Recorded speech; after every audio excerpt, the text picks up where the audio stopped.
12월 14일 수요일 새벽 기도해 드립니다. 하나님 말씀은 전도서 9장 11절로 18절입니다. 내가 다시 해 아래에서 보니 빠른 경주자들이라고 선착하는 것이 아니며 용사들이라고 전쟁에 승리하는 것이 아니며 지혜자들이라고 음식물을 얻는 것도 아니며 명철자들이라고 재물을 얻는 것도 아니며 지식인들이라고 은총을 입는 것이 아니니 이는 시기와 기회는 그들 모두에게 임함이니라.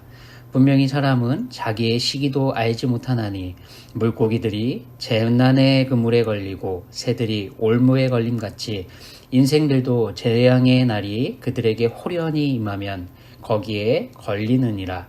내가 또 해 아래에서 지혜를 보고 내가 크게 여기는 것이 이러하니 곧 작고 인구가 많지 아니한 어떤 성읍에 큰 왕이 와서 그것을 에워싸고 큰 흉벽을 쌓고 치고자 할 때에 그 성읍 가운데에 가난한 지혜자가 있어 그의 지혜로 그 성읍을 건진 그것이라. 그러나 그 가난한 자를 기억하는 사람이 없었도다. 그러므로 내가 이르기를 지혜가 힘보다 나으나 가난한 자의 지혜가 멸시를 받고 그의 말들을 사람들이 듣지 아니한다 하였노라. 조용히 들리는 지혜자들의 말들이 우매한 자들을 다스리는 자의 호령보다 나으니라. 지혜가 무기보다 나으니라. 그러나 죄인 한 사람이 많은 선을 무너지게 하느니라. 아멘. 전도자는 9장을 시작하며 확실히 말했습니다. 모든 사람의 미래는 모두 다 어디에 달렸다고요? 하나님의 손 안에 있다 말했습니다. 우린 모두 기쁨과 행복이 가득한 미래를 꿈꾸지만 이 모든 것을 결정하시고 아시는 분은 우리가 아닌 오직 하나님 한 분뿐이라고 고백합니다.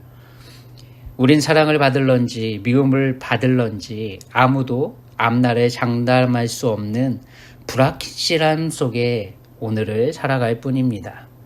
그럼에도 불구하고 전도자는 우리에게 주어지는 오늘은 너무도 귀하고 소중하다 고백합니다. 죽은 자들은 아무것도 모르고 상 받을 기회를 잃어버렸지만 산 자들에게는 우리 하나님께서 통치하시고 섭리하시는 바로 오늘을 통해 하나님의 은혜를 받을 수 있는 기회가 있다 고백합니다. 우리에게 주어진 일상의 삶을 통해 하나님이 주신 가족들과 즐겁게 바로 오늘 힘을 다해 수고하고 사랑할 책임이 우리에게 있음을 고백했습니다. 비단 사랑하는 사람들 뿐입니까? 가족뿐만 아니라 모든 삶의 영역에서 우리는 하나님이 주신 오늘을 최선을 다해 수고하고 살아내야 할 것입니다. 그런데 오늘 말씀 속 11절로 12절은 우리의 기대와 소망에 찬물을 끼얹는 듯 맥 빠지게 만드는 내용들이 담겨져 있습니다. 빠른 경주자들이라고도 해도 우승할 수 있는 것은 아니다.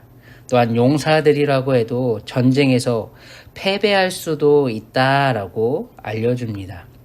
지혜자들, 명철자들, 지식인들이라고 하는 이 세상의 성공에 가까이 있는 듯 보이는 이 사람들이라 할지라도 난다 긴다 하는 많은 능력을 갖고 있다 하더라도 성공하지 못할 수도 있고 힘겨운 인생을 살 수도 있다 말하고 있습니다.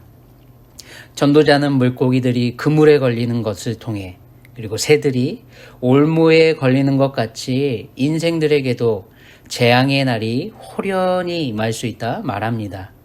지금까지 우리는 살아오면서 생각하지 못한 재앙, 재난이 임하는 것을 지켜봤습니다. 얼마 전 조국 대한민국에 있었던 이태원 참사를 비롯해 가까운 이웃 나라인 미얀마의 상황도 역시 그렇습니다.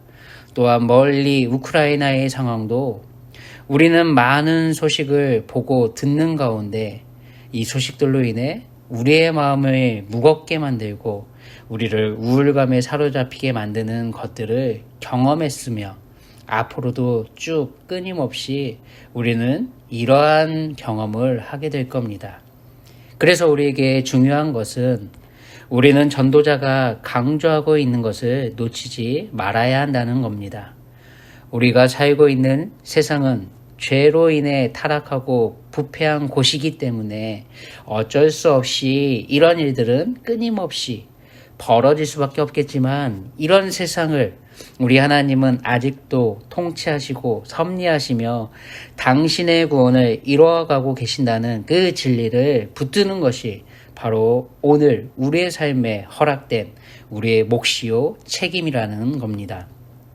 선하신 우리 하나님께서 모든 것을 통해 당신의 구원을 우리에게 베풀어 주시고 성취해 주시겠지만, 우리네 인생의 재난과 재앙, 우리가 그토록 피하고 싶은 이것을 통해서도 우리 하나님은 역사하실 거다, 역사하신다는 이 진리를 우리는 붙들어야 할 줄 믿습니다.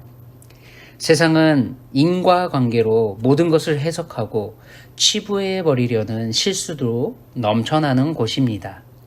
어떤 상황과 일이 있어 원인이 있고 결과가 있는데 이것이 필연적이라 생각할 때가 얼마나 많습니까?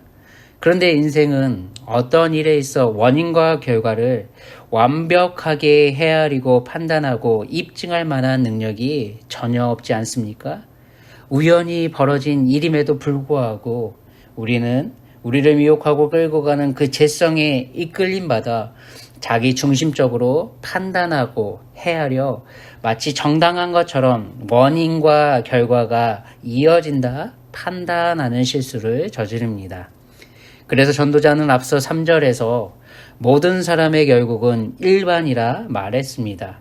그래서 이것은 해 아래에서 행해지는 모든 일 중에 악한 것이라 말하며 이어서 곧 인생의 마음에는 악이 가득하여 그들의 평생에 미친 마음을 품고 있다가 후에는 죽은 자들에게로 돌아간다, 이렇게 심하게 표현하기도 했습니다. 제자들이 길을 가다 우리 예수님께 물었던 이 사건은 바로 이러한 미친 마음을 품고 살아가는 것이 무엇인지 우리에게 설명해 줍니다. 길을 가다 만났던 시각장애인, 날 때부터 앞을 보지 못했던 그 맹인을 향해 당시 유대인들 뿐만 아니라 이 제자들까지도 갖고 있었던 그들의 생각과 마음을 이끌고 가는 그 문화와 생각이 제자들의 질문에 담겨져 있습니다.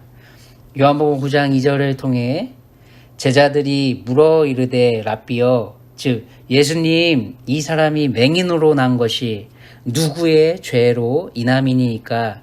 자기니까? 아니면 그의 부모니까? 라고 물었습니다. 예수님은 제자들에게도 전도자의 고백처럼 시기와 기회에 관해 이렇게 말씀하셨습니다. 3절에 이어지는 예수님의 대답에서는 예수께서 대답하시되 이 사람이나 그의 부모의 죄로 인한 것이 아니라 그에게서 하나님이 하시는 일을 나타내고자 하심이라 라고 설명하십니다. 모든 사람의 인생은 우리 하나님이 하시는 일을 나타내고자 허락된 우리 하나님께서 통치하시고 섭리하시는 오늘이라는 걸 우리는 놓쳐서는 안 됩니다. 바로 이것이 우리의 가슴에 생기며 우리에게 마주하게 될 상황과 삶에서 우리가 그 상황 너머에 있는 하나님의 행하실 것을 기대하는 소망으로 이끌어갈 줄 믿습니다. 분명 세상은 창세기 3장대로 인류의 조상 아담의 범죄로 인해 저주를 받아 평생토록 수고해야만 먹을 수 있게 된 것은 분명합니다. 맞습니다. 아무리 수고하고 노력해도 하나님의 말씀대로 가시덤불과 엉겅퀴라는 재난과 재앙, 고통이 수반되어 우리의 수고와 노력에 대해 100% 보상받지 못하는 것도 분명합니다. 하지만 특정된 누군가에게만 이것은 한정된 것이 아니라 우리 모든 사람들이 범죄했으므로 하나님의 영광에 이르지 못하는 동일한 이 참담함에 머물 수밖에 없다는 것을 우리 모두에게, 나 자신에게 적용시키는 것을 멈춰서는 안 됩니다. 이런 인식 가운데서 우리의 수고와 노력이 타인의 삶을 윤택하게 만들 수도 있다는 이타적인 삶의 자리로 성숙의 길로 걸어갔으면 좋겠습니다. 13절 이후로 펼쳐지는 내용대로 전도자는 지혜의 가치와 능력을 우리에게 고백했습니다. 세상의 잣대로 가치로 판단할 때 비록 초라해 보일 수도 있겠지만 성읍을 건질 수 있는 능력은 지혜에서 비롯됐다 말합니다. 세상 사람들이 전혀 관심을 갖지 않는 하나님의 구원을 가난한 지혜자와 그의 지혜에 빗대어 설명합니다. 이 세상에서 모든 사람이 추구하고 나아가려고 하는 큰 왕이 되고 자기에게 주어진 힘과 권력으로도 여전히 채워지지 않는 정욕과 탐심을 채우려다 압제하고 군림하려는 횡포를 일삼게 되는 죄에 종속된 이 세상의 가치가 아닌 하나님의 구원을 소중히 여기라 우리에게 말하고 있을 뿐입니다. 여전히 죄인된 인간의 잣대와 판단에선 하나님의 구원이 성취되고 있는 것이 맞나 싶을 정도로 의구심이 들기도 하겠지만 죄인 한 사람이 많은 선을 무너지게 하는 일이 가득 차게 된다 하더라도 이것 또한 우리 하나님의 통치하심 아래에 있음을 우리가 잊지 않고 의심하지 말고 우리에게 주어진 오늘의 소망을 잃지 말라 말하고 있을 뿐입니다.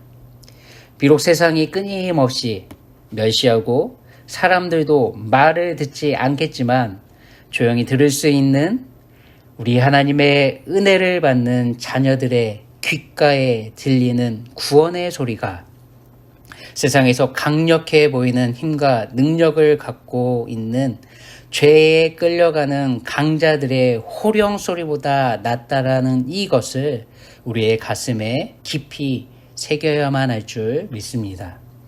우리의 오늘이, 우리의 앞날이 어떻게 펼쳐질지 우린 장담할 수도 알 수도 없습니다. 우리가 최선을 다해 수고하고 노력한 것들이 누군가에게는 더 많은 것으로 돌아가는 것처럼 보여짐에도 우리에겐 우리의 몫으로 돌아오지 않을 수 있다고 밖에 생각되지 않는 그 인생이, 즉 전도자가 말한 재앙이요 재난인 같은 인생이 펼쳐질 수도 있을 겁니다. 그럼에도 불구하고 바로 그 순간, 바로 이때 우리가 잊지 말아야 할 바로 그 진리는 우리 하나님은 여전히 우리와 함께 하시며 통치하고 섭리하신다는 겁니다. 비록 세상의 가치 판단으론 가장 인간적인 힘과 도움이 필요하다 여겨졌던 바로 그 순간이었지만 모든 제자들이 우리 예수님을 배신하고 떠나간 바로 그 순간, 그 사건, 그 일은 분명하게 우리 예수님이 십자가의 길로 직행하는 결과로 이어졌다 성경은 말하고 있지 않습니까? 사도 바울도 이렇게 고백합니다. 사도행전의 말씀을 보면 내가 달려갈 길과 주 예수께 받은 사명 곧 하나님의 은혜의 복음을 증언하는 일을 마치려 하면은 나의 생명조차 조금도 귀한 것으로 여기지 아니하노라 자신의 소망을 이렇게 고백했습니다. 이 소망대로 바울은 재난과 재앙이 가득 찬 자신의 앞날을 알고도 끝까지 우리 주 예수님을 위해 이렇게 살아냈습니다. 죽음을 앞둔 바울의 고백은 이렇습니다. 디모데후서 4장 7절 8절에 나는 선한 싸움을 싸우고 나의 달려갈 길을 마치고 믿음을 지켰으니 이후로는 나를 위하여 의의 면류관이 예비되었으므로 주 곧 의로우신 재판장이 그날에 내게 주실 것이며 내게만 아니라 주의 나타나심을 사모하는 모든 자에게 도니라. 아멘. 바울은 이렇게 고백합니다. 여러분, 오늘 하루를 끝마치는 바로 그 순간 우리도 바울처럼 우리 주 예수님을 위한 선한 싸움을 싸우고 우리의 믿음을 지켰다 고백하게 되길 소원합니다. 바로 이러한 후회가 남지 않는 오늘의 삶이 되길 예수님의 이름으로 축원합니다. 기도합니다. 하나님 아버지, 우리는 앞날을 알 수 없습니다. 우리에게 주어진 삶에 최선을 다하고 수고와 노력을 다하더라도 그것이 결코 이 세상에서 우리에게 100% 합당한 몫으로 돌아오지도 않을 수도 있다는 것을 말씀해 주시니 감사드립니다. 분명한 이 진리 앞에서, 이 사실 앞에서 우리가 놓지 말아야 할 것은 하나님은 쉼 없이 우리와 함께 하시며 하나님 당신의 구원을 성취해 가시고 우리에게도 그 구원의 은혜를 맛보게 하시려고 오늘을 허락하여 주신 줄 믿습니다. 비록 우리의 삶이 지혜가 힘보다 낫다 함에도 불구하고 멸시받고 사람들이 우리의 삶에 관심을 갖고 주목하지 않는다 하더라도 조용히 묵묵하게 오늘 하루 우리 모두가 사도 바울의 고백처럼 우리의 달려갈 길을 달려왔다. 선한 싸움을 최선을 다해 했다. 고백하며 믿음을 지켰다는 고백이 넘쳐나는 사랑하는 태국 한인교회 모든 성도들의 삶이 되게 하여 주시옵소서. 오늘 하루도 이 삶을 넉넉히 살아갈 수 있도록 우리의 걸음을 인도하여 주실 줄 믿사오며 존귀하신 예수님의 이름으로 기도드립니다. 아멘. 오늘 하루도 평안하시기 바랍니다.